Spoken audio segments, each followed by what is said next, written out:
Hey, I just wanted to send out a note, message wrapping up kind of the first quarter. We made it.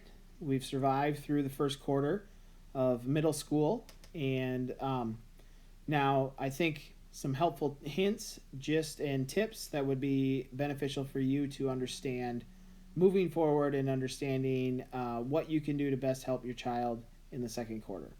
So, things to keep in mind: ed puzzles. Those are videos that we create. That's where the content is being delivered. So, if they're not watching that, it's really hard for them to catch up in class when we're having discussions around what it is that we're working on. The second thing that I just want to make sure to emphasize is quick quizzes are worth 25% of your grade. However, they can be retaken 2 times. And every time we do some sort of retake in math class, there's always a proof of practice that's required for that. Okay, so make sure that they're doing the proof of practice. Encourage them to do their retakes.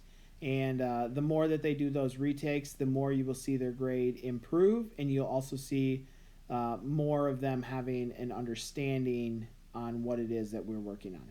Okay? So, as always, please feel free to reach out to me if you have any questions. And let's get started with this second quarter on a fantastic note. Bye.